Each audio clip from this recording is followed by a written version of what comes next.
Muy buenas noches.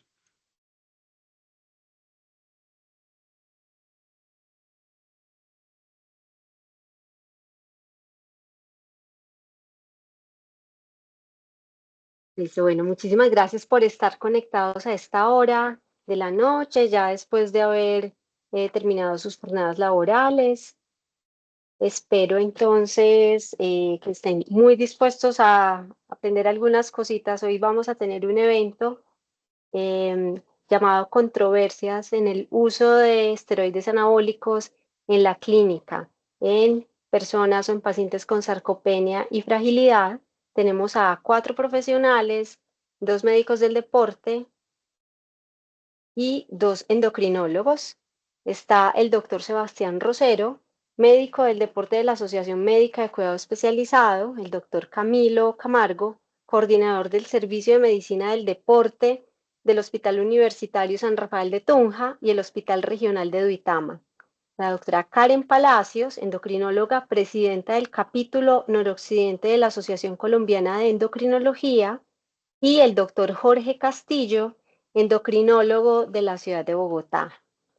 Bueno, entonces le damos paso al doctor Jorge Castillo, quien va a iniciar dándonos un contexto del tema y luego hará su ponencia relacionada con las ventajas, los beneficios y más que todo la evidencia del uso de este tipo de medicamentos en la práctica clínica.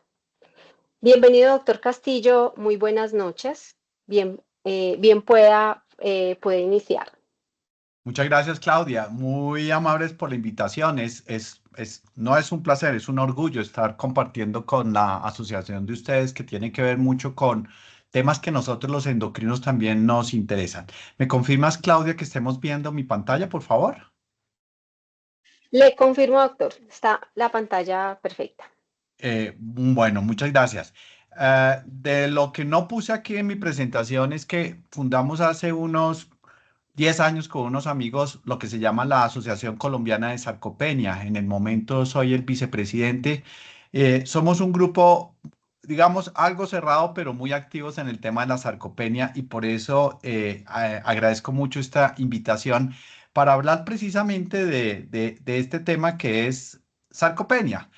Si algunos esteroides o los esteroides anabólicos podrían tener algún tipo de beneficio clínico y también en el contexto de la fragilidad. Muchas veces se puede sobreponer estos dos cuadros de sarcopenia y fragilidad, pero en términos generales, siempre que un paciente es frágil tiene sarcopenia, pero además tiene otros elementos que tienen que ver también con el área mental. Primero voy a definir sarcopenia. La nueva definición arrancó desde el 2018 por este grupo, que es un grupo europeo que es de alguna mente liderado por el grupo español, donde ellos reflexionan sobre la importancia que tiene la fuerza muscular en todo lo que les voy a mostrar de aquí en adelante, que son los desenlaces cardiovasculares y los desenlaces, por ejemplo, en diabetes y ponen como primer criterio para poder definir una sarcopenia que el paciente tenga una baja fuerza muscular. Previamente se había hablado de que el paciente, la característica sine qua non para hacer este diagnóstico era la baja masa muscular, pero sabemos de la dificultad que hay para medir la masa muscular. Entonces, un paciente que tiene una baja fuerza muscular ya se considera con presarcopenia, pero si además de la baja fuerza muscular el paciente tiene una baja masa muscular o tiene un bajo desempeño físico, el paciente ya tiene sarcopenia. Pero si el paciente tiene los tres criterios es lo que nosotros llamamos una sarcopenia severa. Ellos han definido la baja fuerza muscular utilizando la medición con el hand grip o con la fuerza que se hace con la empuñadura de la mano. Y ustedes ven que una fuerza muscular baja es por debajo de 27 kilos en los hombres y debajo de 16 kilos en las mujeres. La medición de la masa muscular, dependiendo de qué aparato yo utilice, tiene diferentes connotaciones. Por ejemplo, la densitometría ósea y la bioimpedanciometría, que se mide sobre todo la masa apendicular sobre la estatura. La masa apendicular es, como su nombre lo dice, la sumatoria de las masas en miembros superiores y en miembros inferiores. Y el bajo desempeño lo podemos medir de varias maneras. Casi siempre se utiliza la caminata de menos de 0,8 metros por segundo como un desempeño bajo. ¿Cuál es la importancia de la fuerza muscular? Está resaltado en este artículo publicado por el doctor Patricio López Jaramillo, endocrinólogo que actualmente vive en la ciudad de Bucaramanga. Y ustedes pueden ver que los pacientes que tienen baja fuerza muscular por el hand grip tienen el doble de probabilidades de tener infartos si lo comparamos con pacientes que tienen más fuerza muscular. Estos pacientes con baja fuerza tienen el doble de tener stroke, el doble posibilidad de tener cáncer, el doble de posibilidades de tener enfermedades respiratorias y neumonía, y como era de esperarse, son los pacientes que más se caen y por lo tanto más se fractura. De tal manera que la fuerza muscular empieza a ser un marcador de enfermedades no transmisibles, como las ven ustedes: infarto, stroke, cáncer, infecciones respiratorias, caída y fractura. Pero de manera más importante empieza a tener una connotación en el campo metabólico teniendo en cuenta esta gráfica. Ustedes ven del lado izquierdo mujeres, del lado de derecho hombres, y aquí lo que estamos midiendo es los factores predictores de síndrome metabólico. Sabemos ya de 2 décadas atrás que el principal factor para tener síndrome metabólico es la circunferencia de cintura. Y ustedes ven que efectivamente en la medida que se aumenta la circunferencia de cintura, se aumenta la probabilidad de tener síndrome metabólico. Sin embargo, este aumento parece insignificante cuando lo comparamos con la fuerza muscular. Ustedes ven que la fuerza muscular termina siendo un mejor predictor de síndrome metabólico que la misma obesidad abdominal, siendo todavía más importante en el hombre. Entonces ya empezamos a ver dos connotaciones clínicas que se asocian a la fuerza y por lo tanto a la sarcopenia, como son esas enfermedades no transmitibles y este que es muy importante, que tiene que ver con el síndrome metabólico. Pero quizás una de las diapositivas o uno de los estudios que más me atrajo en el estudio del músculo y de la enfermedad sarcopenia es este estudio, donde ustedes ven en el eje de las X el índice de masa esquelética y en el eje de la Y ven el OMA de resistencia a la insulina. Esto quiere decir que a mayor OMA el paciente tiene mayor resistencia a la insulina, y miren cómo hay una relación completamente inversa entre el índice de masa esquelética y la resistencia a la insulina, queriendo decir esto que una de las formas o de las pocas formas que tenemos para mejorar la resistencia a la insulina es la ganancia de masa esquelética, y según este estudio no se ha encontrado un nadir, no se ha encontrado un punto en el cual, a pesar de la ganancia de masa esquelética, no haya disminución del OMA de resistencia a la insulina. ¿Cuál es el problema? Obviamente el problema es el envejecimiento. Y el envejecimiento lleva a pérdida de masa muscular, pero también lleva a la pérdida del torque o de la fuerza muscular. Y ustedes pueden ver que lo que más se pierde inicialmente en naranja es la fuerza muscular. Prácticamente la disminución de la masa muscular podría pasar desapercibida, sobre todo si este cuerpo está rodeado de un tejido graso. Por lo tanto, me pareció completamente plausible la idea de que empecemos a definir sarcopenia a partir de la fuerza muscular y no tanto de la masa muscular. ¿Cuál es el proceso que lleva a la pérdida de masa muscular? Pues que empezamos a tener un defecto, llamémoslo así, o puede ser un estado fisiológico que se llama la resistencia anabólica para sintetizar proteínas.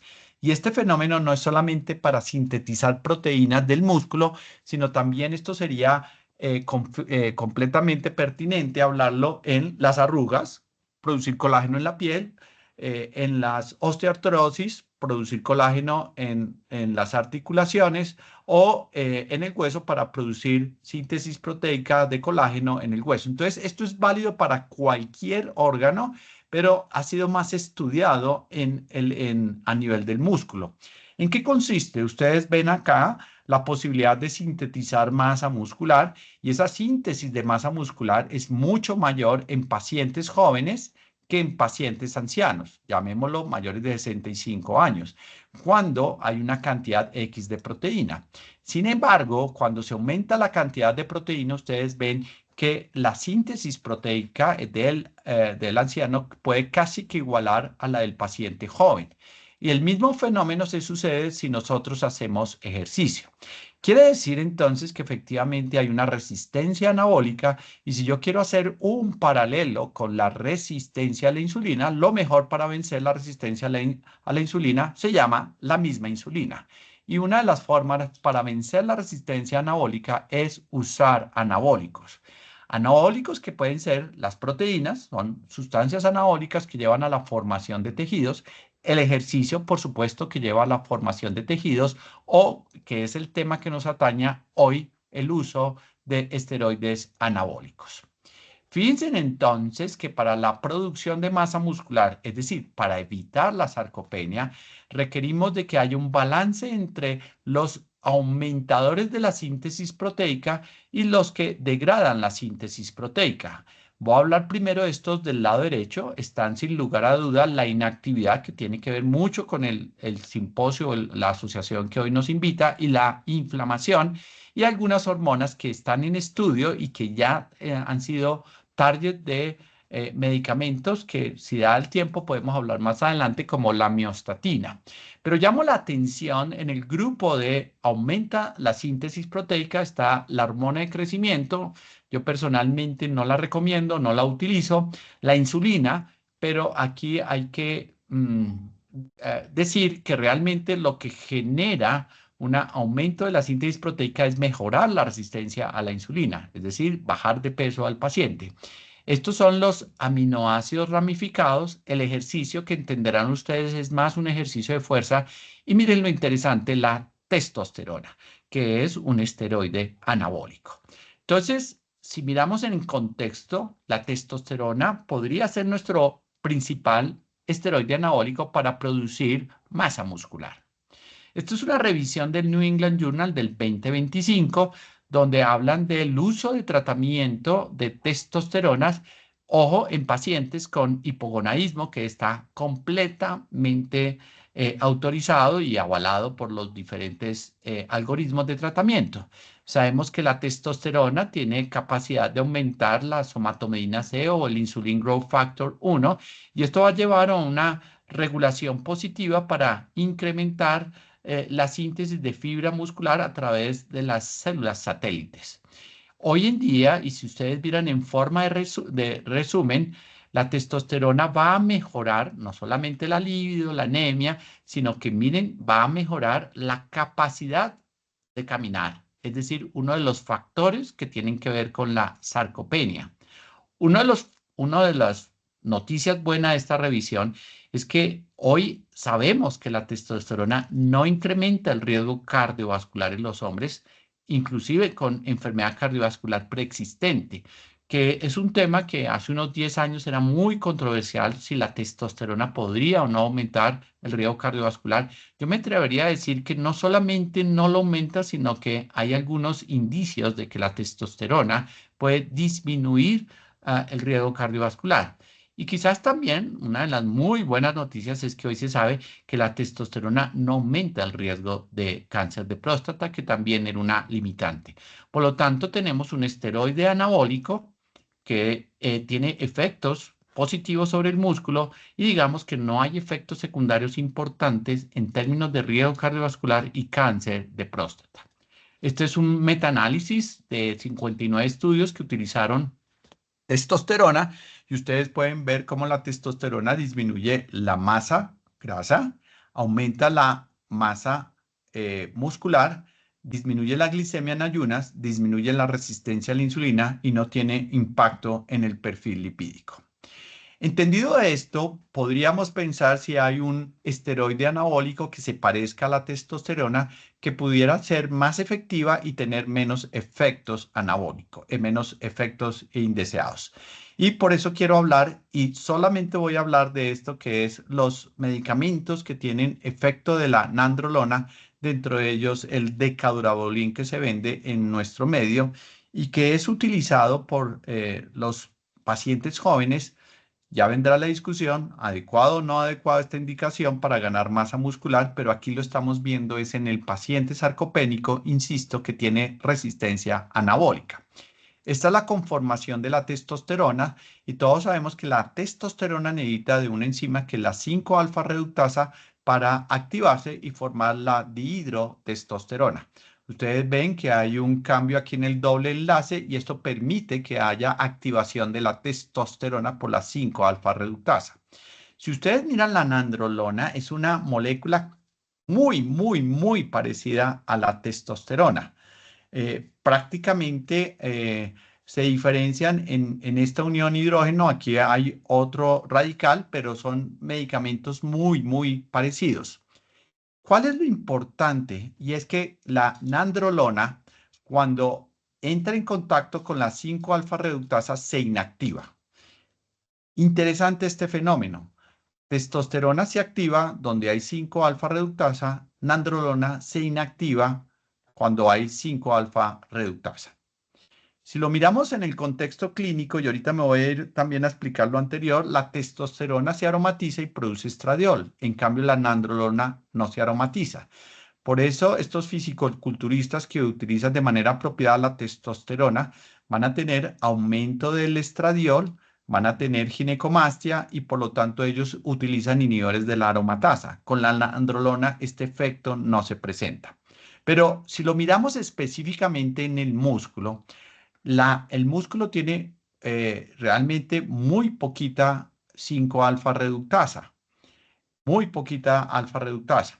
Entonces, la nandrolona actuaría muy eficientemente a nivel de músculo esquelético y a nivel de músculo y de tejido óseo. En cambio, la nandrolona en órganos que son ricos en 5-alfa reductasa, básicamente todo el sistema genitourinario, pues la nandrolona no tiene mayores efectos.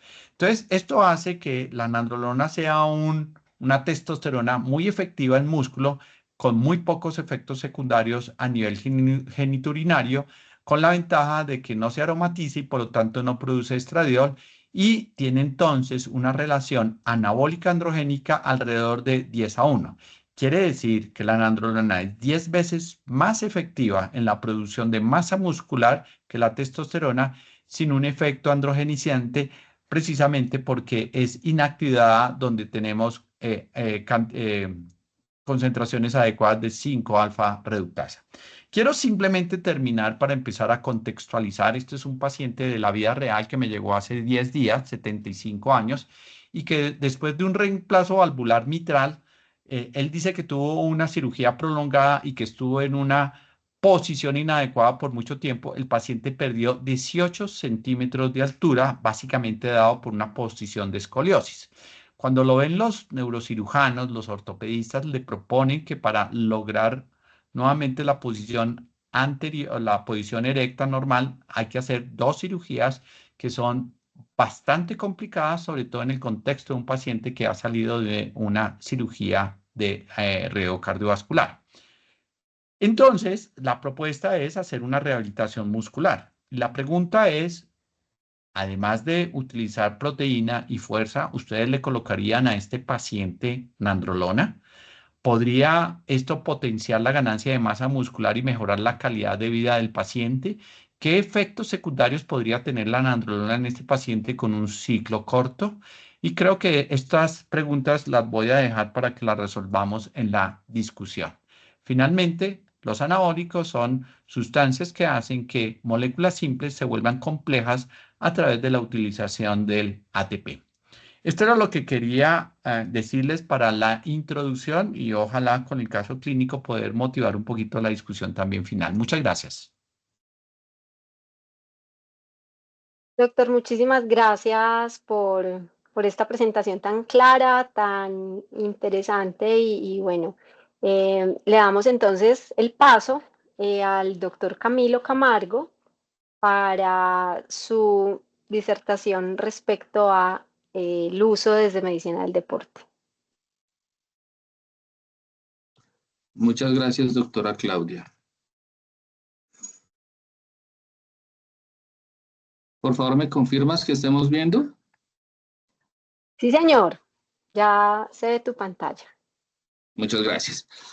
Bueno, en realidad es un placer y es un orgullo poder estar acá con ustedes, al igual que el doctor también hago parte de la Asociación Colombiana de Sarcopenia. Como él dice, somos poquitos, pero trabajamos mucho. Estamos en un punto en el cual los esteroides anabólicos han sido satanizados por muchísimos años. Parte de esa satanización empieza desde los fines cosméticos que se empezaron a utilizar en la década de los 90, cuando se utilizó de una manera recreativa, indiscriminada y de alguna manera poco ética y poco responsable. Sin embargo, nosotros hoy en día, pues, como médicos del deporte, muchas veces caemos como en el error o en la práctica diaria de catalogar un esteroide anabólico como un medicamento perjudicial simplemente por el hecho de ser doping. Y les recuerdo que muchos de los medicamentos que utilizamos para el asma, para la tos, incluso para enfermedades gastrointestinales, también puede ser doping, pero los esteroides anabólicos han llevado la peor parte del contexto en toda la vida. Debido a que prácticamente que mi rol se ha tornado un poquito más hacia el área del contexto clínico, nos hemos dado cuenta que simplemente con el ejercicio muchas veces nosotros perdemos la batalla con pacientes con esos tipos de sarcopenia. Y es cuando hemos tratado de buscar muchísimas más ayudas que nos puedan generar beneficio para nuestros pacientes, que nos mejoren esa calidad de fibras musculares, que nos mejoren esa capacidad de la marcha y ese nivel de independencia de nuestros adultos mayores, que son la gran mayoría de nuestros pacientes.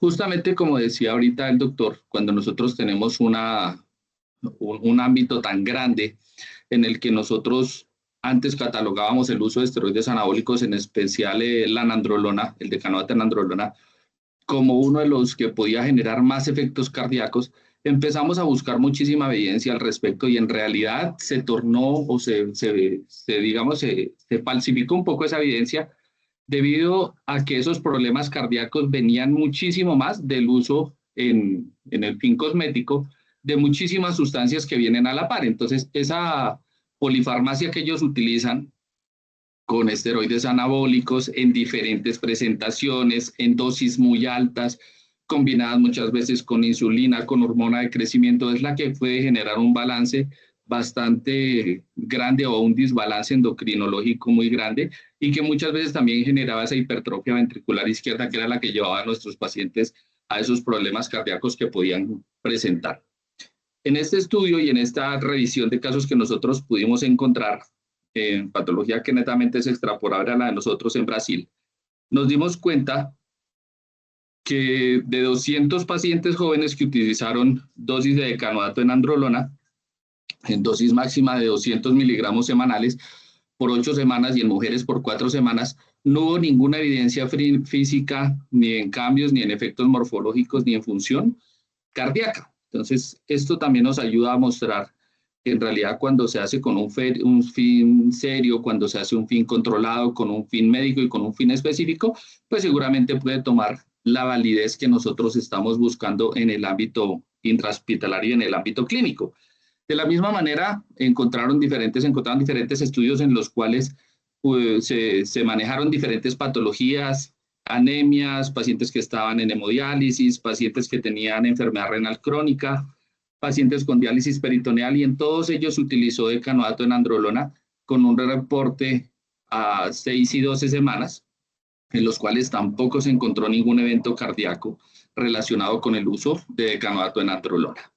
Por otra parte, cuando nosotros empezamos a hablar de uso y ese abuso, nos damos cuenta que si bien es cierto que los estudios nos hablan de dosis de 100 y 200 miligramos máximos por semanas, por ciclos de 4 a 8 semanas, no podemos nosotros catalogar que esas enfermedades puedan ser, o esos daños puedan ser causados netamente por el uso de ellos. Cuando se van a usos crónicos, como los hacen con el fin estético, cosmético, ese fin crónico que lo hace es el que puede generar esos cambios y que pueden generar esos daños estructurales. Por lo tanto, queda totalmente invalidada la tesis que todo el que usaba esteroides anabólicos o el que utilizaba decanoato de nandrolona en su momento iba a presentar cualquier tipo de patología cardíaca. Esta serie de estudios que se realizaron y esta revisión de artículos, que empezamos con 766 artículos para terminar con 148, nos empezó a mostrar diferentes cosas dentro de las cuales empezaron a hablar que había los efectos que todos conocemos a nivel endocrinológico, cardiovascular, en piel, psiquiátricos, musculoesqueléticos, pero 33 de esos estudios fueron los únicos que informaron sobre esa polifarmacia que podían tener todos los pacientes. Entonces, de esa manera fue que esos daños a nivel crónico, a nivel hepático y a nivel cardíaco principalmente, fueron los que generaron este tipo de daños de manera permanente. Y se desestimó que el uso en tiempos cortos y en dosis controladas generara algún tipo de daño estructural. Entonces, algunos de los daños que nosotros podemos tener, sin embargo, hay muchísimos estudios también en los cuales nos habla que el uso de canoato en androlona es ideal para procesos de cicatrización en fracturas, espectacular en lesiones musculoesqueléticas. Obviamente también aumenta el libido como un efecto que muchos catalogarán benéfico. Y de esta manera empezamos a ver que en otros tantos estudios empezaron a mostrarnos justamente que cuando nosotros lo empezábamos a utilizar para ese tipo de patologías, nosotros podíamos tener un coadyuvante bastante bueno, justamente para disminuir ese efecto, ya combinándolo, como ustedes se dan cuenta en este cuadro, combinándolo con obesidad sarcopénica, con osteosarcopenia, con otros tipos de anemia, nos empezamos a dar cuenta que en efecto es un medicamento que nos puede ayudar a contrarrestar ese proceso inflamatorio generado por adipoquinas, ese proceso crónico el cual nos está generando esa fragilidad, ese daño y esa alteración estructural a nivel muscular, y además del ejercicio, pues que podría ser algo muy benéfico en cuanto a nuestros pacientes del diario vivir. Ya cuando nosotros empezamos a ver eso, les puedo contar que en este estudio de 100 mujeres, 11 desistieron del tratamiento. Para los que alguna vez también pensamos que el uso de decanoato en androlona no podía ser o no se podía utilizar en mujeres. Entonces, ese tipo de estudios nos muestra aquí un análisis de las tablas poblacionales, pero fuera de eso nos empieza a buscar antes del tratamiento y posterior al tratamiento en pacientes que tenían además de eso tratamiento para osteoporosis. Nos mostraron cómo mejoró la densidad mineral ósea pretratamiento y posttratamiento, cómo mejoró la masa libre de grasa, cómo mejoró la masa muscular y además de eso en diferentes escalas nos empezó a buscar cómo mejoraba en la escala analógica del dolor, cómo mejoraba el nivel de independencia y fuera de eso, cómo nos empezaba a mejorar la calidad de vida de los pacientes. Entonces, en realidad, también como nos dice el doctor, creo que es un buen momento para que nosotros dejemos de desestimar el uso de esteroides anabólicos en nuestro diario vivir. Sí tendremos que hacerlo de una manera más seria y más responsable, pero seguramente tendremos que empezar a estudiar mucho más y dejar un poco o quitar esa suerte que pueden tener, que lo encuentran en gimnasios y en otro tipo de comercios con un fin recreativo, cosmético, como lo queramos llamar, y que puede ser el que dañe el nombre del uso de un medicamento que en mi forma de verlo nos hace falta empezarlo a manejar de una manera mucho más responsable y que nos pueda ayudar con esa epidemia que se nos viene encima como es la sarcopenia y la fragilidad. Muchas gracias. Doctor Camilo, muchísimas gracias por su intervención. Les recuerdo, por favor, pueden dejar sus preguntas en el chat al finalizar el evento, pues al finalizar las ponencias, entonces vamos a compartir las preguntas y les recuerdo también que este evento tendrá un certificado de participación. Bueno, le damos la bienvenida a la doctora Karen Palacios.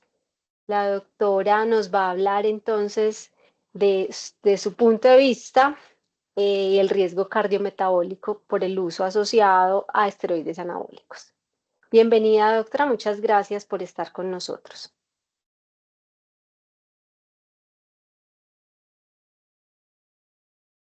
Prende, por favor, tu micrófono, Karen.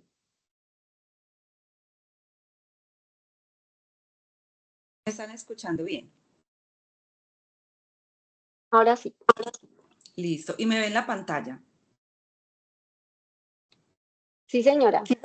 Perfecto. Muy buenas noches para todos. Para mí es un gran honor estar acá. Y yo escuchaba al doctor Castillo, escuchaba a Cami, ahora seguramente con Sebastián también. Y se me ocurría, pues yo soy epidemióloga, entonces no tengo estoy cruzada pues por esos pensamientos cada que yo escucho conferencias. Y yo creo que este tema tiene algo, y es que la evidencia desde lo mecanístico, desde lo que uno puede encontrar observacional en ensayos clínicos, definitivamente no va a dar una respuesta única, y que esto tiene que ser conjugado con la experticia, ¿cierto? Con los puntos de vista. Yo creo que de esta conferencia, creo que la conclusión grande es que hay puntos de vista que merecen ser escuchados y debatidos a la luz de la evidencia actual, y que creo firmemente, ojalá que hagamos algo intersocietario, que esto sí merecería hacer alguna metodología de consenso, porque como vamos a ver, pues no hay verdades absolutas. ¿Listo? Entonces, me encanta esta invitación y espero ahora al final que tengamos una discusión maravillosa. El doctor Castillo y Camilo lo mencionaron muy bien.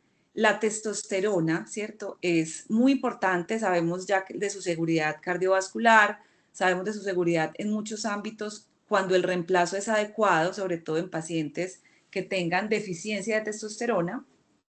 Pero estamos aquí hablando de esteroides anabólicos que, como el doctor Castillo lo mostró, son estructuralmente similares, pero no son testosterona, ¿cierto? Desafortunadamente, o digamos que el grueso de la evidencia, y Camilo lo dijo muy bien, probablemente esté más satanizado de lo que debería, pero la evidencia que hay y que vamos a mirar en estos minutos es del abuso, porque hay un contexto clínico, pero hay un contexto también real de abuso, pues que lo vemos en nuestra práctica clínica. Definitivamente nosotros ya vimos que los esteroides anabólicos incrementan masa muscular, pero también tienen otros efectos como consecuencias hematológicas, policitemia, con incremento de trombosis, aumento del hematocrito. Vamos a mirar algo que me gustó mucho que mencionaba la nandrolona para que lo discutamos al final, acerca de la toxicidad hepática, la fibrosis hepática. Eso es más con los 17 alquilados, pero una cosita que vamos a hablar ahora de la nandrolona. Alteraciones reproductivas, nosotros sabemos que con un mes, sobre todo en dosis suprafisiológicas, también lo vemos el doctor Castillo y yo cuando trabajamos con pacientes transgénero, se ve que al mes exactamente empieza alteración de espermatogénesis, de túbulos seminíferos, con disfunción sexual, también alteraciones cerebrales, ¿sí? Falta el control inhibitorio, aumento de depresión, disfunción cognitiva. Camilo mostró otra parte de la evidencia, por eso les decía acá, desde el punto de vista mecanístico se pueden hablar muchas cosas, pero lo que sí es real en los últimos 10 años en la evidencia acerca de estas moléculas es que sí se ha incrementado el reporte de accidente cerebrovascular. Y vamos a mirar los efectos cardiovasculares, porque tal vez de todo esto lo más importante es la parte cardiovascular, y en el sistema urinario también pues va a haber acumulación de matriz mesangial, estrés oxidativo y posiblemente fibrosis a nivel renal. En cuanto a la parte hepática, específicamente con la nandrolona, se ha encontrado que la nandrolona, y esto lo iba a mencionar un poquito más adelante, es que desde el punto de vista teórico, estudios en animales, algunos reportes también, no es grueso de la evidencia, para esto habría que hacer ensayos clínicos para decir pues de manera certera una conclusión, pero se ha encontrado que con la nandrolona hay un incremento de la supervivencia de las células madre, y las células madre, un órgano rico en células madres, específicamente el hígado. Por eso el riesgo más allá de próstata empieza a ser muy relevante en los estudios en hígado. Entonces eso es como para tener presente, y ojalá lo podamos discutir un poquito al final. Yo también les quería mostrar este estudio que se publicó en Circulation en marzo de este año. Es una cohorte de más de 1000 pacientes, y observen la edad, 27 años, pacientes bastante jóvenes, y se hizo un seguimiento en promedio a 11 años, a un máximo de 18 años, y lo que se encontró es que si bien hay un gradiente, Camilo lo dijo muy bien, de uso crónico, el exceso de eventos cardiovasculares aparece en esta gran cohorte después de 7 años de seguimiento, mostrando una clara correlación entre exposición, el tiempo de exposición y el riesgo. Y observen que incrementa después de este tiempo el riesgo de infarto agudo de miocardio, de tromboembolismo venoso, de arritmia cardíaca, de manera muy importante cardiomiopatía, falla cardíaca y paros cardíacos no se vieron en esta cohorte. Y hay una cosa muy importante, es que muchos casos de enfermedad coronaria ocurren antes de la falla cardíaca, sugiriendo que la exposición crónica sí se puede asociar a aterosclerosis acelerada. Recuerden que esta es una cohorte de pacientes de menos de 30 años. Pero también muy importante que sale de esto es un tiempo de 18 años de seguimiento, que se encuentra incluso que esos ciclos cortos, intermitentes, si bien pueden ser saludables, digamos, para el punto de vista osteomuscular, su uso intermitente sí está asociado a lesiones subclínicas miocárdicas y coronarias. Entonces, creo que eso es un punto también para que discutamos un poquito más adelante. Y en ese sentido, esta revisión de 11 ensayos clínicos que se publicó el año pasado, adicionalmente, muestra que Camilo lo dice, que este daño puede ser aumentado si se utilizan otras sustancias como hormona de crecimiento y algunas otras cosas que se pueden utilizar en el contexto también de sarcopenia. Entonces, miremos acá que hay efectos que no son positivos a nivel de fibrosis miocárdica, pero también a nivel de función sistólica, tanto diastólica, y como les mencionaba, en los últimos 10 años hay un aumento del reporte de casos y de cohortes también, que puede aumentar el riesgo de accidente cerebrovascular. Y otras lesiones hepáticas que también son muy importantes, sobre todo con los esteroides 17 alquilados, es aumento del estrés oxidativo mitocondrial, incremento de la inflamación hepática crónica, importante, vuelvo y lo menciono acá, estimulación de células madre, específicamente de la nandrolona, con posibilidad de incrementar el riesgo de carcinomas hepáticos, y la colestasis, pues, que también se da en algunos casos. Y para recordar, los esteroides 17 alquilados que vemos aquí en la tabla son los que más se van a asociar a este daño hepático, y también recordar, pues, que dentro de este grupo está la oxandrolona. Y no se debe olvidar también que hay, incluso esto se ha reportado en deportistas jóvenes, ¿sí? No solamente en personas que presentan sarcopenia y fragilidad, como les digo, el grueso de la evidencia, las cohortes grandes están en este tipo de personas, pero el uso de esteroides anabólicos se puede asociar también, pues, por esta aromatización que el doctor Castillo mencionó, no de todos, a resistencia a la insulina, incremento de la grasa visceral con incremento de los ácidos grasos y citoquinas, y todas estas vías de resistencia a la insulina. Esta es una cohorte de 92 pacientes, y aquí simplemente para mencionar que este incremento del riesgo también de resistencia a la insulina va a estar muy favorecido cuando se utilizan otras sustancias como hormona de crecimiento y en algunos casos insulina. Y ya para finalizar, definitivamente la evidencia no es contundente en decir que estas moléculas son seguras. Hay evidencia de que en algunos casos, si bien hay un gradiente de tiempo, mucho cuidado también con esa intermitencia, evidencia de fibrosis, de arritmias cardíacas, de hipertrofia, pero de manera importante aceleran la aterosclerosis, sobre todo en estas personas tempranamente, y esto puede aparecer incluso años después de suspender esta suplementación.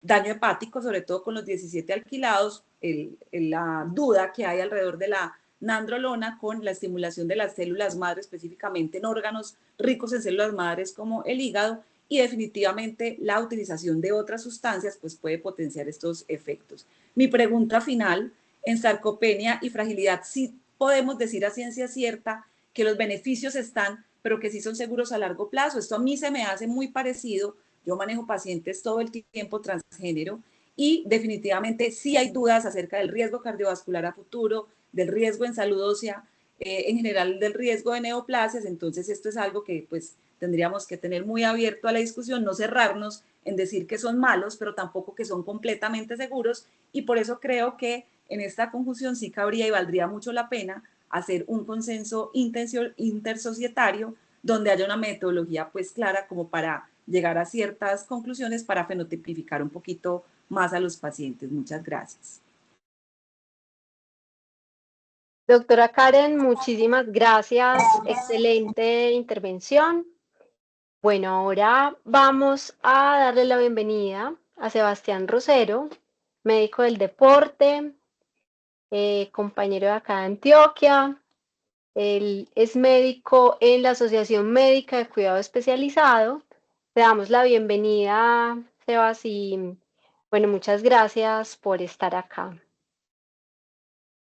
Perfecto, muchísimas gracias a todos. Yo creo que es de gran importancia que existan estos espacios y sobre todo ver cuánta gente en nuestro gremio pues, médico está tan interesada, pues, sobre todo para el beneficio de nuestros pacientes. Por mi parte, pues creo que Claudia ya me presentó muy bien y en este caso, pues yo lo que quiero dar es como otros puntos de vista adicionales, que los tengamos en cuenta y que podamos definir en todo esto si es necesario o no es necesario, pues como el uso de esteroides anabólicos en este contexto clínico. Lo primero que tengo que decir y lo que me parece pues como más relevante llevar es, vengan, sabemos la importancia de la sarcopenia, sabemos que necesitamos tratarla, pero lo más importante que tenemos que abordar como sociedades es llevar a prevenir. Se sabe cómo digamos, está estructurada pues toda esa evolución a través de los años de la masa muscular y se sabe que esa pérdida anual de 1% de masa muscular pues también se va a estar potenciando por esa parte de la pérdida de fuerza. Si empezamos a intervenir esa sarcopenia antes de que se desarrolle, definitivamente no vamos a tener que llegar a requerir medidas adicionales para poder llevar un tratamiento adecuado de la sarcopenia. Es por eso que uno de los principales puntos que les quiero dejar como una, digamos, duda que nos genera a nosotros es si realmente tenemos programas que están impactando a esa población antes de que lleguemos a desarrollar esta sarcopenia. Y ahora bien, cuando tenemos pues un diagnóstico de sarcopenia, recordemos que siempre tenemos que medirla y que recientemente las últimas guías nos hablan más que de la cantidad, siempre de cuál es esa calidad y cuál es esa función del músculo. Y es por eso, es innegable que esa función física va a ser mucho más importante que cuando estemos impactando únicamente esa cantidad. De nada me sirve tener gran cantidad de músculo si no va a ser realmente útil. Y por otra parte, si yo puedo tener una masa muscular que sea de menor tamaño, pero que igual es funcional y que me ayuda con todo el impacto de esas actividades de la vida diaria, pues va a poder realizar todas las actividades y va a desarrollar esa independencia en ese adulto mayor que deseamos impactar. También va a ser muy importante de que la primera línea y el pilar del tratamiento sigue siendo esas intervenciones del estilo de vida, toda esa parte del ejercicio que sea multicomponente y también toda esa parte nutricional que tenemos que tener muy en cuenta. En cuanto a los estudios que yo también estuve revisando, pues uno de ellos es el de Lucas Caseri, que ya el doctor Camargo nos los pudo expresar previamente. Yo creo que Lucas ha sido una de las personas que a nivel de Latinoamérica más ha estudiado toda esta parte de esteroides anabólicos, no solamente en el contexto de el uso recreativo, sino también en el uso a nivel clínico. Pero lo que me llama, digamos, la atención de este estudio de Anandrolona es que vean que esas intervenciones llegan a 8 a 4 semanas y que si bien los primeros estudios que digamos, esta revisión me explora son en pacientes totalmente saludables y digamos que las muestras también son relativamente pequeñas. Con esto será suficiente para poder decir que no hay desenlaces clínicos a nivel cardiovasculares de forma significativa. Pues por otra parte, también vemos que otros estudios un poco más prolongados, incluso el de 12 meses de 1977 de Catran, pues incluye pacientes que ya tienen condiciones adicionales que seguramente cuando estamos en el contexto de un paciente con sarcopenia, un paciente con fragilidad, definitivamente va a tener otras condiciones adicionales que nos van a incrementar los riesgos relacionados a nivel cardiovascular, a nivel hepático, como nos decía la doctora Karen. Y podemos ver que la mayoría de los estudios también llevan no más allá de un año, la mayoría 12 semanas, 13 semanas, 6 meses, y el que dura 12 meses, vean que son pacientes que en realidad no cumplen con el grueso, pues como de los pacientes que tienen sarcopenia y fragilidad, que son todos menores de 66 años, y que vean que también la muestra también es relativamente pequeña. Realmente intenté explorar muchos estudios, muchos artículos, evaluando, digamos, cuáles son las condiciones, cuáles son como los desenlaces. Y lo que me llama la atención es que la mayoría de los estudios no tienen una duración a largo plazo en adultos mayores. Por lo general buscan desenlaces intermedios, sí, mejorar masa, lo que les digo, cantidad de masa muscular, mejorar la parte de fuerza o algunos test físicos de forma aguda, pero me llama mucho la atención que no hay claridad sobre si estos beneficios se mantienen después de suspenderlos. Sabemos claramente que en los deportistas o en los culturistas que usan este tipo de sustancias, una vez se suspenden la sustancia, todos los beneficios empiezan a recaer. Entonces, llama la atención si esto también podría suceder en nuestros adultos mayores en ese contexto de fragilidad. También es muy importante que las principales comparaciones las hacemos contra placebo. Si se hacen principales comparaciones contra placebo, definitivamente va a haber superioridad. Y cuando se comparan con ejercicio de fuerza, en realidad es una prescripción que debería ser adecuada. Eso también creo que deberíamos tener consideración, sobre todo desde nuestra Asociación de Medicina Deportiva. En cuanto a las comparaciones, sabemos que si bien, digamos, podrían ser un riesgo, sobre todo cuando tenemos todo este contexto, pues también tenemos que tener en claro, digamos, que actualmente están únicamente aprobados en hipogonadismo. Empezar a usar esa prescripción off-label nos va a traer pues como un riesgo a nivel ético y que definitivamente pues para nuestros pacientes pues no va a ser lo más ideal. En cuanto a las estrategias que podemos usar, yo creo que ya tenemos grandes evidencias sobre las diferentes estrategias. El ejercicio de fuerza, la inclusión adecuada de proteína e incluso hay algunos suplementos que van cogiendo pues grandes importancias. Pero lo que me llama la atención es que seguimos con las mismas indicaciones de ejercicio de fuerza que nos brinda el Colegio Americano. Vean que nos pueden dar recomendaciones de 2 a 3 días a la semana. ¿Será que eso es lo que debería tener un paciente que esté en el contexto de sarcopenia y fragilidad? ¿O en realidad deberíamos ampliar el volumen, variando, eso sí, cuáles son los músculos que deberíamos impactar, incluyendo variedad de ejercicios, incluyendo una secuencia adecuada y obviamente una progresión a nivel de ese ejercicio?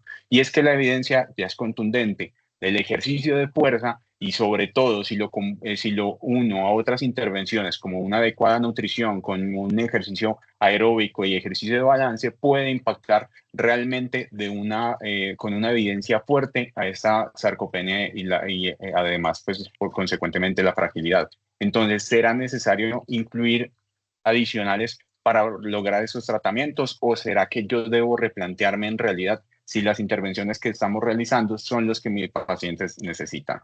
Y es que también hay modalidades especializadas, entrenamientos ya mucho más avanzados que pueden ser alternativas y recientes evidencias nos llevan a considerar series cluster en adultos con sarcopenia para lograr el mismo rendimiento con series tradicionales, sin embargo, que puedan ser mucho más fácil de lograr con este tipo de pacientes con las condiciones que conocemos. Como les digo, siempre va a ser más importante evaluar esa calidad, evaluar esa función del músculo, más allá de evaluar la cantidad. Actualmente tenemos grandes herramientas y no debemos sobreestimar también la herramienta del hand grip. Si bien es de gran importancia, pues esta me evalúa la parte de los flexores del antebrazo, pero si empezamos a evaluar con diferentes dispositivos de forma objetiva otros grupos musculares mucho más grandes y también evaluar que sabemos que esa evolución adecuada, pues como de las adaptaciones, es primero la fuerza, segundo la adaptación neuronal y más adelante la hipertrofia. Yo creo que esto debería ser incluido en todos los terrenos, pues como de evaluación clínica en nuestros pacientes. Otros suplementos de gran importancia, se sabe la importancia de la creatina, de 3 a 5 gramos al día. La proteína de suero de leche también puede ser una estrategia para lograr cumplir esos requerimientos diarios y con esos aportes de leucina que van a activar como todas esas vías de síntesis de proteínas. Y también se sabe que los aminoácidos esenciales de 10 a 15 gramos de leucina y de 10 a 15 gramos al día y con leucinas, ojalá mucho más altas, pues me va a ayudar a disminuir como esa resistencia anabólica que se sabe que actualmente tiene gran evidencia, sobre todo por esa disponibilidad de aminoácidos. Estos son como evidencia pues como de lo que tenemos actualmente en la creatina. Sabemos que va a mejorar pues como esa masa libre de grasa y también sabemos que impacta también esa fuerza muscular, pero también podríamos tener otros beneficios a nivel de la respuesta cognitiva, a nivel óseo y también a nivel digamos de esa reducción o mejoría en esa recomposición corporal. Pero también vemos que estas otras estrategias como aminoácidos esenciales ya se están probando en adultos mayores, donde se sabe que esa mayor cantidad de leucina, donde llegan hasta un 41%, pues logra reactivar esa síntesis de proteínas que, como lo podemos ver aquí, también va a tener una mejor disponibilidad a la hora de poder realizar esa síntesis de proteínas. Y que también podemos ver cómo estos aminoácidos esenciales pueden ser una estrategia para prevenir esa disminución de masa muscular cuando estamos en el contexto de una inmovilización crónica. Y más adelante seguramente vamos a ver mayores estrategias como el bimamurumab, como lo estamos hablando, que posiblemente no van a tener todos esos riesgos que tienen actualmente los esteroides anabólicos, pero que podrían también ser un coayudante a la hora de manejar a nuestros pacientes. A todos ustedes, muchas gracias. Espero que la discusión continúe pues como en este momento. Creo que lo que estamos aquí en este momento pues es como para construir entre todos como la parte de conocimiento y que beneficie más que todos nuestros pacientes. Sebastián, muchísimas gracias. Excelente intervención. Te documentaste bastante. Espero que haya sido, pues para mí personalmente, tuvo un gran impacto me encanta mucho todo lo que tiene que ver con los resultados y los estudios, lo poco que hay de actividad física en personas mayores y bueno, claramente me tocó bastante la diapositiva en la que mencionaste y cuál es el efecto a largo plazo en las personas mayores, pues en los adultos, que es precisamente las personas que usualmente tienen sarcopenia o fragilidad. Y acaso suspendiendo el uso de estas sustancias, se va a perder toda esa funcionalidad que se logró. Me encantó esa parte. Bueno, tenemos una pregunta. Los invito a que participen con sus preguntas. Tenemos un panel de lujo, de verdad, para que aprovechemos este poco tiempo que nos queda. Leti Páez pregunta si existen diferencias en las respuestas terapéuticas entre hombres y mujeres mayores con sarcopenia. Bueno, el doctor Jorge, ¿quién nos quiere contestar? O el doctor Camilo. Con gusto, Claudia, con gusto. Repíteme que si hay mayor efecto, perdóname. ¿Existen diferencias en la respuesta terapéutica entre hombres y mujeres mayores con sarcopenia? Sí, definitivamente sí. Bueno, primero yo quiero felicitar al resto del panel, me encantó la ponencia de todos. Inclusive me gustó la de Karen, que va un poquito como en contra y es como que la que va con menos entusiasta en esto. Quería también agregar antes de esto que nosotros, yo ya soy de otra generación, pero antes de que llegara el alendronato, y eso fue hace como unos 25 años, usábamos nandrolona para el manejo de la osteoporosis. Sabíamos de su efecto sobre el hueso, poco conocíamos sobre su efecto en el músculo, pero sí había muchos estudios que decían que estos pacientes se fracturaban menos. Y hoy entendemos que la disminución de la fractura probablemente es por la mejoría de la masa muscular. De tal manera que sí tiene un efecto anabólico de mucho tiempo reconocido. Uno de los problemas de la nandrolona, que fue de lo que más hablamos hoy, es que no tiene un doliente. Hay que recordar que esto es una molécula de investigación de Merchant Pandon y Merchant Pandon vendió la molécula a Aspen, que es un laboratorio de origen africano. Y ellos pues no están interesados en hacer nuevos estudios. Y yo creo que esto es el principal problema, de que no hay quien nos avale o nos ayude a hacer un estudio, que le interesa hacer un estudio específicamente para la molécula. Por lo tanto, la propuesta de la doctora Karen me parece muy interesante porque lo podemos hacer desde el punto de vista interdisciplinario. Para completar tu pregunta, definitivamente la masa muscular de la mujer es un poquito menor que la del hombre. Se calcula que por resonancias puede estar en un 30%, en el hombre un 38%. Y esto se debe, por supuesto, a la menor cantidad de testosterona. De tal manera que cuando uno inicia nandrolona, en este caso, que podría ser un esteroide que no tiene tanto efecto secundario como lo puede tener la misma testosterona, tiene una mejor respuesta anabólica. Recuerda que un organismo que no está acostumbrado a un medicamento puede responder de mejor manera. Y la respuesta, pues quería darla en el contexto de lo que te dije que lo usábamos hace mucho tiempo, 25 años, usábamos de manera diaria la nandrolona para el manejo de la osteoporosis y uno veía unas muy buenas respuestas, sobre todo veíamos pacientes que no se podían levantar, que terminaban llegando finalmente sin apoyo a la consulta. Muy interesante, pero apenas llegó el alendronato, la nandrolona la dejamos de usar. Entonces lo que te cuento es anecdótico con la nandrolona, pero quiero decirles que es un medicamento muy viejo y que se ha usado por muchos años sin que tenga un doliente para seguir avanzando en las investigaciones. Listo, el doctor Camilo quiere contarnos también su punto. Sí, muchas gracias. Claro, en realidad, pues de acuerdo con el doctor Castillo, pocos estudios vamos a tener y la cantidad de pacientes debido a que vamos a tener restringida gran parte de esos estudios en personas va a ser complicado el tema. Me parece espectacular poder tener los dos puntos de vista para hacer nuevos estudios. Efectivamente, como nos decía el doctor Sebastián, espectacular el tema para poder hacerlo y poder corregir eso. Sin embargo, como en algunas charlas decimos, el único ahorro que nosotros o la única pensión que nosotros podemos dejar en este momento para nuestra vejez es el músculo que estamos construyendo.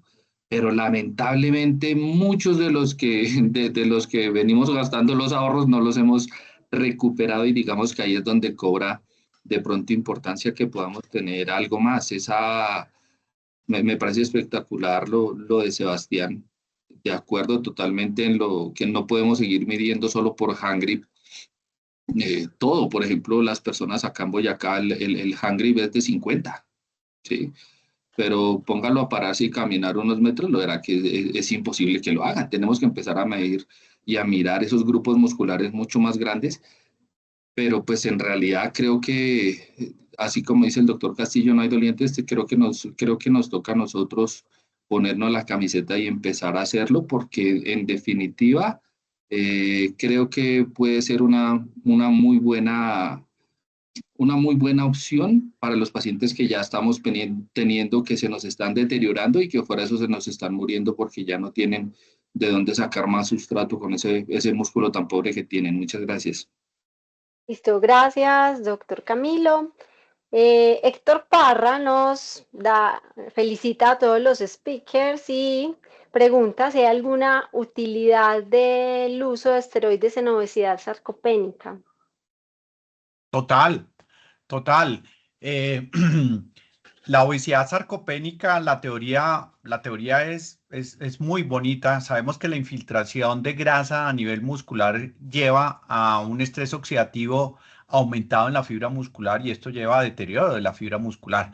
Pero viceversa, una pérdida de masa muscular por disminución de la metabolismo basal lleva a la misma obesidad. De tal manera que eso es una relación bidireccional y en la medida en que uno mejore la masa muscular, se está disminuyendo la obesidad. Eso es interesante porque estuvimos en el Congreso de Funcoves en Barranquilla hace 2 semanas y se discutía precisamente que si primero era la obesidad, si primero era la sarcopenia. Y yo tengo un argumento muy sencillo de entender. Cuando uno pierde grasa, nunca gana músculo. Pero cuando uno gana músculo, pierde grasa. De tal manera que uno sí pensaría que la falta de músculo lleva a la obesidad. Ese es mi punto de vista. El otro lado también se da, pero uno cuando pierde grasa nunca va a ganar masa muscular. Entonces, yo estoy más inclinado en que tengamos una obesidad sarcopénica donde el protagonista es la sarcopenia. Y cualquier mejoría que hagamos de la masa muscular, de la fuerza muscular, pues va a llevar a un impacto sobre la grasa en el sentido de que está aumentando el metabolismo basal, pero además la producción de mioquinas sabemos hoy que pueden interferir con la síntesis de grasa hepática y en otros procesos que tienen que ver con la acumulación lipídica. Doctora Karen. Bueno, acá yo creo que sí voy a intervenir porque digamos que es lo que veo todos los días. Los que me conocen saben que trabajo con Sebas en obesidad sarcopénica every day, cada media hora. Entonces ahí vuelvo yo como a recapitular algo que Sebas dijo y que me parece muy importante y es como volver a lo básico, ¿cierto? Nosotros tenemos ese paciente todo el tiempo y yo creo que ese paciente sí lo que hay que tener es un conocimiento un poco más profundo de ese aporte nutricional, volver como a lo básico.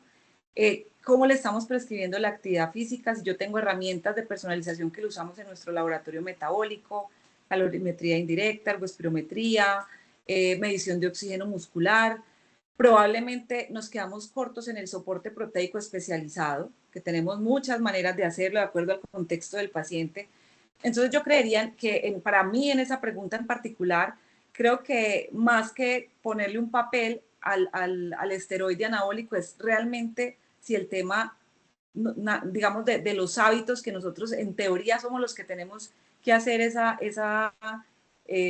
asesoría si lo estamos haciendo bien.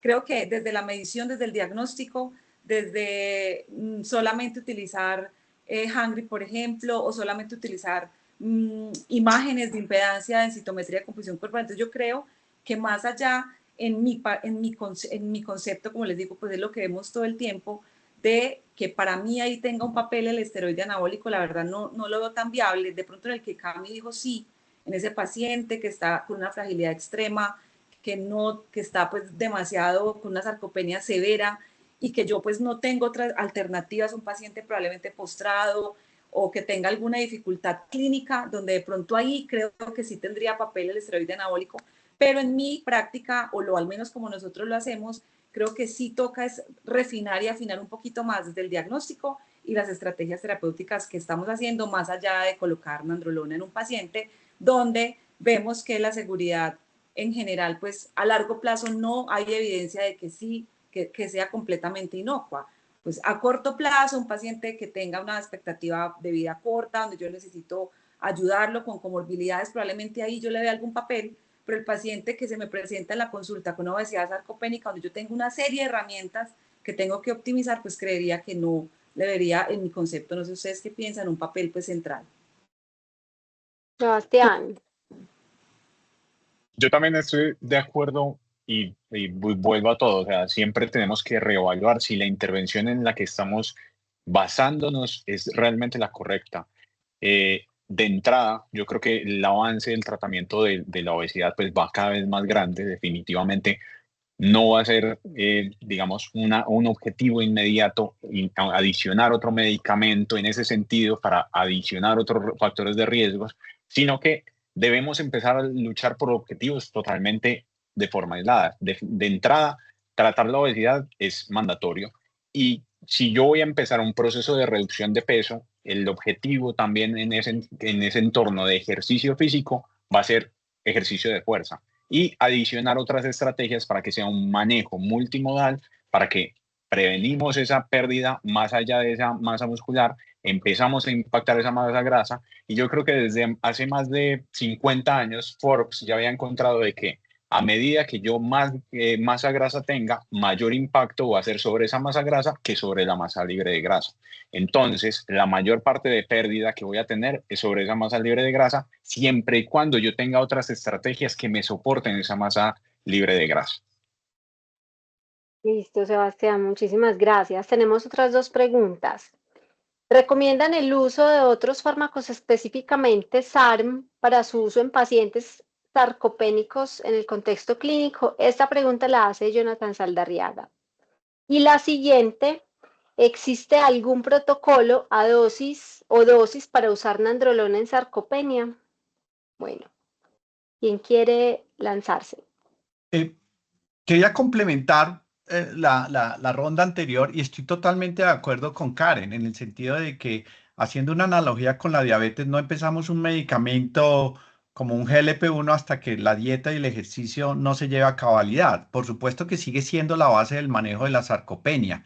Y descontado estas dos cosas es donde uno empieza a pensar en sustancias anabólicas y sobre todo a mí me gusta usarlas en ciclos cortos, en dosis altas, en pacientes severamente comprometidos. Yo he tenido pacientes que llegan en silla de ruedas y que a los 6 meses llegan caminando y usted no sabe cómo le mejora uno la calidad de vida a estos pacientes y el agradecimiento. Y ya un paciente rehabilitado ya no hay necesidad de ponerle anabólicos porque ya tiene la capacidad de mantener un ritmo de ejercicio y tiene la capacidad de consumir proteína y de utilizarla. Yo no tengo experiencia con SARMs, la verdad no me gusta hablar de lo que no hago. Tengo experiencia con con la nandrolona y por eso hablé de nandrolona. Me parece que por el precio actual que tenemos y el uso que le hemos dado durante años, pues nos facilita entender su mecanismo y que entendemos su mecanismo nos facilita bajar ese medicamento a los medicamentos que realmente lo necesitan. Quiero decir que esto es una droga inyectada y por lo tanto su paso hepático está disminuido con respecto a otros esteroides anabólicos y por lo tanto tiene un menor impacto hepático y también no tiene un cambio en el carbono 17 que puede generarle la hepatotoxicidad. Yo personalmente no he visto una hepatotoxicidad y la dosis que uno debería manejar en un paciente en las primeras 3 meses es alrededor de 2 ampollas semanales, 100 miligramos, y después ya se deja una dosis de mantenimiento que es la que indica el laboratorio de más o menos 50 miligramos cada 3 semanas, pero cuando ya se ha alcanzado el objetivo y yo finalmente la droga la suspendo no más allá de un año y por lo tanto no veo los efectos secundarios. Entonces, yo llamo bolos de 2 ampollas semanales, 100 miligramos por 3 meses y después ya empiezo a hacer un destete y mantengo la droga más o menos por un año. Listo. Bueno, ¿alguna pregunta adicional? Pues no veo más por acá en el chat. Sebastián quiere aportar algo. Sebastián, listo. Cuéntanos, Sebastián. Yo quería complementar un poco de la parte de los ARMS. Definitivamente no son medicamentos todavía que se puedan usar. La mayoría no han pasado ni siquiera una fase 2 de los estudios. Entonces, lo que se comercializa actualmente de SARMs de forma, digamos, recreativa, en culturistas y todo lo demás, definitivamente no son sustancias pues, que vengan con un respaldo de una farmacéutica, sino que son más bien desarrolladas o para productos de investigación o definitivamente que son fraudulentas. Incluso hay un estudio en JAMA que incluyeron medicamentos hasta 44 de estos SARMs que, digamos, se podían conseguir por internet y evaluaron qué en realidad lo que contenían. Y más de la mitad contenían más de una sola sustancia, incluyendo que no solamente era un SARM, sino que también incluía esteroides anabólicos y otros compuestos pues, que eran totalmente no aprobados. Y hasta el 41% no contenía ninguno de los fármacos que decía pues como en la etiqueta. Entonces, los SARMs yo creo que va a ser para otra discusión, pero definitivamente no creo que sea su uso en este momento, ni de forma clínica, ni de forma recreativa, ni de nada. Gracias, Sebastián. Camilo. ¿Puedes, por favor? Sí, señora, ya. Es que estaba hablando con el micrófono apagado. Bueno, de acuerdo. Muchas de las cosas que nosotros hemos hablado el día de hoy, efectivamente, que hay que ver con lupa, como nos dice Karen, tenemos que verla respecto a la dosis. Totalmente de acuerdo con el doctor Castillo. Acá con el grupo de endocrinología lo manejamos también en ese tipo de dosis muy bajas, con buenos resultados en esos pacientes crónicos, muchos en rehabilitación y recuperación también post-COVID.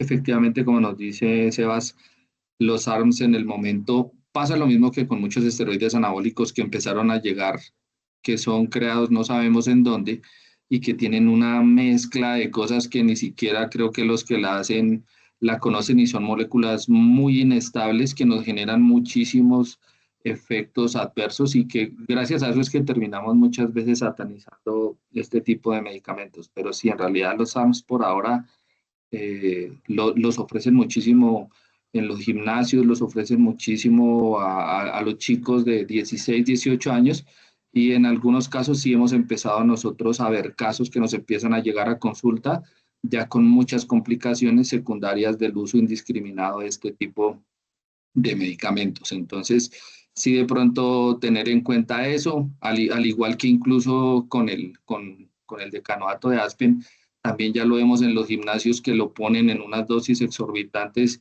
ya cuando consultan es por un acné terrible y debajo del acné es cuando ya empezamos a ver esas fallas hepáticas, renales, cardíacas, pero porque les están metiendo 1 gramo de medicamento semanal, que eso es una cosa loca. Fuera de eso también les dan análogos de testosterona orales, entonces no les basta con el intramuscular, sino también el oral, y si se lo pueden dar también en crema, pues también se lo dan, y eso es lo que nos está generando a nosotros esas complicaciones tan grandes. Muchas gracias. Gracias, Claudia, Camilo, doctor. y yo simplemente resaltar algo que Sebastián mostró, el bimagrumab. Yo creo que hacia allá va el manejo futuro de la sarcopenia y esa la inhibición de todas esas hormonas que producen atrofia, entre ellos la miostatina.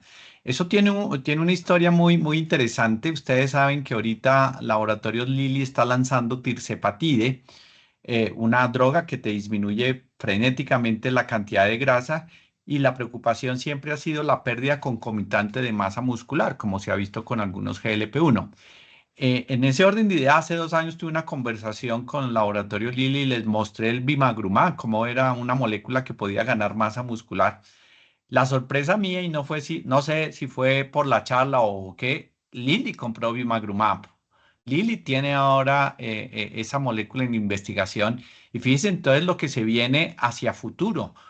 Combinar un análogo del GLP-1, un G, con una pérdida increíble de masa grasa, con un medicamento que me haga ganar músculo. Hacia allá va la cosa y cuando eso suceda, esta charla va a pasar a la historia. Es decir, nadie va a querer hablar de esteroides anabólicos porque vamos a tener un medicamento que actúa también fisiológicamente, sobre todo en los pacientes en que empieza a haber un declive de la masa muscular, como aquellos que ya pasamos hace poquito de los 30 años. Listo, ay, doctor, muchísimas gracias por ensalzar este webinar. Bueno, les cuento que va a quedar montado en nuestro canal de YouTube de la Asociación de Medicina del Deporte de Colombia para que entren, le den like, hagan parte pues como de esta comunidad que estamos empezando a crecer. Les doy de verdad todo mi agradecimiento, les mando un abrazo a todos los que participaron. Bueno, ahí respondemos una pregunta adicional. No hay ¿Qué dicen problema. ustedes? Sí, Claro. listo. Eliana, ¿quieres hacer una pregunta? Hola, no es pregunta, sí, sencillamente adelantar al agradecimiento que ya algunas personas han hecho extensivas. De verdad que doctora Karen, doctor Castillo, doctor Camilo, Sebastián, gracias por fomentar la educación, la inquietud y la diversidad, porque eso hace parte de la formación diaria. Simplemente era eso. Ok, gracias, Eliana. Bueno, entonces, no siendo más, nos pasamos un poquito, pero creo que con todo el gusto y la mayoría se quedó hasta el final, les va a llegar el certificado de participación en el evento.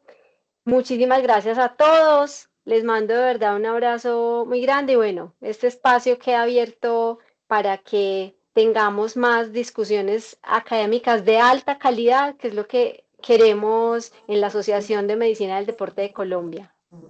Bueno, muchísimas gracias. Feliz Hasta noche. luego. Feliz noche. Adiós. Muchas Bueno, gracias. gracias. Chao. Gracias a todos.